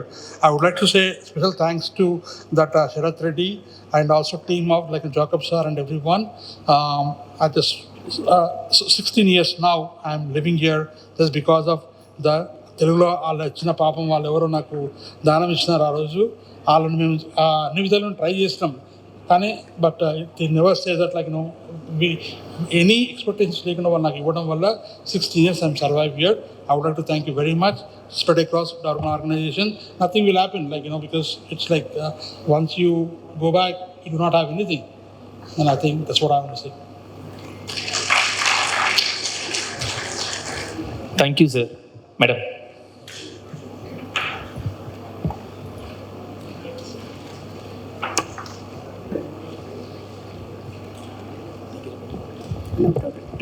Okay, sir. Sir నా డాటర్కి organ అంటే multiple organ donation జరిగింది, transplant జరిగిందండి. ఎవరైతే నా పాపకి kidney కానీ liver కానీ రెండు జరిగాయి పాపకి. తను ఒక మెడికల్ స్టూడెంట్. అంటే అందరు doctors, especially I'm very big thanks to Sharath Reddy sir and Ravichandra sir, because those two doctors ఎంత మోటివేట్ చేశారంటే పాపని. చాలా అంటే లో అయిపోయాం మేము. 19 yearsలో పాపకి డిటెక్ట్ అయింది. తనకి జెనెటికల్ ప్రాబ్లమ్ అనేసి, అది ఒకటి హైపరాక్సిలోరియా అనే ఒక డిసీజ్ ఉంది అని చెప్పారు తను ఫస్ట్ ఇయర్లో ఉన్నప్పుడు, ఎంబీబీఎస్ ఫస్ట్ ఇయర్లో ఉన్నప్పుడు. సో డాక్టర్స్ సహకారాలతో మేము సార్ని కూడా కలిసాము, భూషణ్ సార్ని కూడా కలిసాము. సార్ కూడా చాలా బాగా రిసీవ్ చేసుకున్నారు. సో అందరూ ఎంత ఎంకరేజ్ చేసి, ఎంత పాపని మోటివేట్ చేసి మేము ఇక్కడి వరకు ఉన్నాము. పాపతో కలిసి మేము ఇంత జర్నీ హ్యాపీగా, మా ఫ్యామిలీ హ్యాపీగా జర్నీ చేస్తుంది అంటే because of first of all donor family. We don't know who gave those organs, but life long మేము వాళ్ళకి థ్యాంక్ఫుల్గా ఉంటాము. అండ్ డాక్టర్స్కి కూడా, అంటే అపోలో అంటే మేము ఫినాన్షియల్గా అంతగా ఎఫర్ట్ చేయగలుగుతామా అని చాలా భయపడ్డాము. బట్ అక్కడ అంతగా మాకేం అనిపించలేదు. బట్ అందరూ కూడా మమ్మల్ని రిసీవ్, ఎంత ఫ్యామిలీ మెంబర్స్గా అంటే అందరూ, సార్ వాళ్ళు, కోఆర్డినేటర్స్ కానివ్వండి, all the doctors and Raghavender sir, Ravi sir and Sharath sir, Subrahmanyam sir, Satyanarayana sir and everyone, అందరు కూడా పాపని ఓన్ చేసుకొని పాపని సక్సెస్ఫుల్గా ఫస్ట్ ఒక 2 months మేము హాస్పిటల్లోనే ఉండాల్సి వచ్చింది. బట్ ఆఫ్టర్ హాస్పిటల్ నుంచి వెళ్ళిపోయినాక ఇప్పటి వరకు కూడా 1 year అయిపోయింది సక్సెస్ఫుల్గా పాపది. పాప డైలీ కాలేజ్కి వెళ్తుంది. ఇప్పుడు నా she's in MBBS final year student. Next ఇయర్కి తను కూడా డాక్టర్ అయిపోతుంది, ఫైనల్ ఇయర్ అయిపోతుంది పాపది కూడా. తను కూడా చాలా హ్యాపీ. ఈరోజు రావాలి కానీ తనకి ఫైనల్ ఇయర్ ఎగ్జామ్స్ ఉన్నాయి, కానీ నేను వచ్చాను. సో మా ఫ్యామిలీ ఇంత హ్యాపీగా ఉంది అంటే because of Apollo doctors family and especially donors family. I'm very thank you to everyone. Thank you. Thank you, madam. Thank you. Thank you for reminding us that every donor becomes part of many futures. As we come to the close of this morning, we have celebrated courage, honor, generosity. ఈ రోజు ప్రపంచ transplant, world transplant day. ఈరోజు అంటే ఈరోజు మనం ఈ transplantation అనే ట్రీట్మెంట్ని, దానికి అవసరమైన ఈ ఆర్గన్ డొనేషన్ అయిన అత్యుత్తమమైన ఒక we can call it an altruistic act, దీన్ని సెలబ్రేట్ చేయడానికని అపోలో ఆర్గనైజేషన్ ఈ రోజున సెలబ్రేట్ చేయడం జరుగుతుంది, June 7th. సో ట్రాన్స్ప్లాంట్ అనేది మన శరీరంలో ప్రతి అవయవాన్ని మార్చవచ్చు. ఇప్పుడు liver transplantation, heart transplantation, lung transplantation, kidney transplantation, ప్రతి ఒక్క అవయవం పూర్తిగా పాడైపోయినప్పుడు, ఇంక ఇది మందుల ద్వారా మనం బాగు చేసుకోలేము అనుకున్నప్పుడు ఈ అవయవాలని మార్చడం జరుగుతుంది. దీన్ని మనం ట్రాన్స్ప్లాంటేషన్ అంటాం అనమాట. మనకు ట్రాన్స్ప్లాంట్ చేయడానికి అత్యవసరమైంది ఏంటి అంటే మనకు అవయవ దానం కావాలి, ఆర్గన్ డొనేషన్ జరగాలి. అక్కడి నుంచి ట్రాన్స్ప్లాంటేషన్ స్టార్ట్ అవుతుంది. ఆర్గన్స్ లేనప్పుడు ట్రాన్స్ప్లాంటేషన్ అనేదే ఉండదు. సో ఈ అన్నిటికంటే ముఖ్యంగా మనం ట్రాన్స్ప్లాంట్ మాట్లాడుకున్నప్పుడు అవయవ దానం, ఆర్గన్ డొనేషన్ గురించి మాట్లాడుకోవాలి. దాని గురించని ఈరోజు మనము మన జీవన్దాన్ చీఫ్ శ్రీభూషణ్ గారిని, మన స్టేట్ డీజీపీని, కొంతమంది అవయవ దానం అత్యుత్తమైన ఈ ఆల్ట్రూయిస్టిక్ యాక్ట్ చేసిన కొన్ని డోనర్ ఫ్యామిలీస్ని పిలవడం జరిగింది. రిసిపియంట్స్ కొంతమంది దీంట్లో టీచర్స్ ఉన్నారు, మెడికల్ స్టూడెంట్స్ ఉన్నారు. వాళ్ళ కెరియర్స్ ఆర్గన్ ఫెయిలియర్ కారణంగా, క్రిటికల్ కండిషన్ కారణంగా ఆగిపోయి, తర్వాత ట్రాన్స్ప్లాంటేషన్ అయిన తర్వాత కొంతమంది వీళ్ళు డాక్టర్స్గా ప్రాక్టీస్ చేస్తున్నారు, కొంతమంది అథ్లీట్స్ ఉన్నారు, కొంతమంది రెస్లర్స్ ఉన్నారు, కొంతమంది ఐటీ జాబ్ చేసే వాళ్ళు ఉన్నారు. వీళ్ళందరూ కూడా మళ్ళీ ఒక నార్మల్ క్వాలిటీ ఆఫ్ లైఫ్కి రికవర్ అవ్వడం అనేది జరుగుతుంది. బట్ ఇవన్నిటికంటే కూడా ముఖ్యంగా అవయవదానం, ఆర్గన్ డొనేషన్ అనేది చాలా ఇంపార్టెంట్. సో దీని గురించి అని చర్చలు జరిగాయి. ఇది ఎట్లా చేయాలి, మనకి పబ్లిక్ను తర్వాత ఈ హెల్త్ కేర్ ప్రొవైడర్స్ మధ్య ట్రస్ట్ ఎట్లా పెంచాలి, ప్రాసెసెస్ ఎంత వాటర్ టైట్గా ఉండాలి. ఆర్గన్ డొనేషన్ జరిగేటప్పుడు ప్రాసెసెస్ చాలా ఇంపార్టెంట్ అనమాట. దాన్ని మనకి బ్రెయిన్ డెత్ డిక్లరేషన్కి ప్రాసెసెస్ అవసరం. 2, 3, 4 డాక్టర్స్ కలిసి డిసైడ్ చేయాల్సి ఉంటుంది. దాని తర్వాత కొన్ని పోలీస్ క్లియరెన్సెస్ ఉంటాయి, ఫొరెన్సిక్ క్లియరెన్సెస్ ఉంటాయి. దాని తర్వాత ఆ పేషెంట్ ఆ క్రిటికల్ టైమ్స్లో ప్రాపర్గా మేనేజ్ చేయడానికి ప్రోటోకాల్స్ ఉంటాయి అన్నమాట. వీటన్నిటి గురించి ఈరోజు చర్చలు చేసుకోవడం జరిగింది. అండ్ అందరూ stake holders, police, government, regulatory authorities, private hospitals, public enterprises అందరూ కలిసి ఇది ముందుకు తీసుకెళ్లాల్సిన అవసరం ఉంది. ఇది ఈరోజు ప్రాధాన్యత. World transplant day June 7th. Okay sir, okay. దీనికి మనకి ఒక డోనర్ కావాలి, ఒక డోనర్ ఆర్గన్ డొనేట్ చేయగలగాలి. ఇది క్యాడవర్ రూపకంగా కూడా చేయొచ్చు. బ్రెయిన్ డెడ్ అయిన పేషెంట్స్ని, ఫ్యామిలీస్ని రిక్వెస్ట్ చేసి ఆ టైంలో కొంతమంది ముందుకు వస్తే వాళ్ళ ఆర్గన్స్ తీసుకొని డొనేట్ చేయడం, లేదంటే living related transplantation, relatives healthy relatives కూడా ఆర్గన్స్ డొనేట్ చేయొచ్చు అనమాట. అయితే దీంట్లో డాక్టర్స్ రోల్ ఆర్ ట్రీట్ చేయాల్సిన surgeons role or physicians role కొంతవరకే ఉంటుంది. దీనికి చాలా బ్యాక్గ్రౌండ్ ఉంటుంది. అంటే దీనికి ప్రాసెస్ అంతా ప్రాపర్గా ఉండాలి, ఫెయిర్గా ఉండాలి, ట్రాన్స్పరెంట్గా ఉండాలి. సో దీంట్లో జీవన్ దాన్ అని మన state organ donation regulatory authority అనమాట. సో ఈరోజు జీవన్ దాన్ చీఫ్ మన ప్రొఫెసర్ శ్రీభూషణ్ రాజు గారిని పిలవడం జరిగింది. సో దీంట్లో రెగ్యులేటరీ అథారిటీస్ మధ్య, ప్రైవేట్ హాస్పిటల్స్ మధ్య, పబ్లిక్ హాస్పిటల్స్ మధ్య చాలా కొలాబరేషన్ అవసరం ఉంది. చాలా అడ్మినిస్ట్రేటివ్ ప్రోటోకాల్స్ ఉంటాయి బ్యాక్గ్రౌండ్లో. అంటే బ్రెయిన్ డెడ్ డిక్లరేషన్ ఎప్పుడు చేయాలి, ఎలా చేయాలి, దీనికి ప్రాసెస్ ఏంటి, పేపర్ వర్క్ ఏముంటుంది, ఇదంతా మళ్ళీ మన స్టేట్ ఒక సెంట్రల్ డేటాబేస్లో ఒక రిజిస్టర్లో మెయింటైన్ చేయటం, ఈ రోల్ అంతా జీవన్ దాన్ రోల్ ఉంటుందన్నమాట. సో ఈ ట్రాన్స్ప్లాంటేషన్లో ఈ అథారిటీస్ అన్నీ, జీవన్ దాన్ కానివ్వండి, పోలీస్ కానివ్వండి, పబ్లిక్ హాస్పిటల్స్ కానివ్వండి, తర్వాత హాస్పిటల్ మేనేజ్మెంట్ కానివ్వండి, వీళ్ళందరూ కూడా రెగ్యులర్గా కూర్చొని ఈ డైలాగ్స్, ఈ మీటింగ్స్ ఇవన్నీ చాలా ఇంపార్టెంట్. ఈ పబ్లిక్లో ఈ ట్రస్ట్ పెంచడానికి మనం ఒక ఆర్గన్ ట్రాన్స్ప్లాంటేషన్, ఒక ఆర్గన్ డొనేషన్ రైట్ రీజన్స్కి చేయాలి. అవసరం ఉన్న పేషెంట్స్కి ఇది అందాలి. అది ఎలా చేయొచ్చు, దీన్ని ఇంకా మనం ఎట్లా ఇంప్రూవ్ చేయొచ్చు. ఇప్పుడు Telangana right now or even for the last 10 years మన కంట్రీలో టాప్ 2-3 స్టేట్స్లో వస్తుంది అవయవదానంకి సంబంధించి. సో చాలామంది డొనేషన్కి ముందుకు వస్తున్నారు. ఈ అవగాహన పెంచడానికి కూడా ఈరోజు ఇదొక మనం యాక్టివిటీ చేయడం జరిగింది.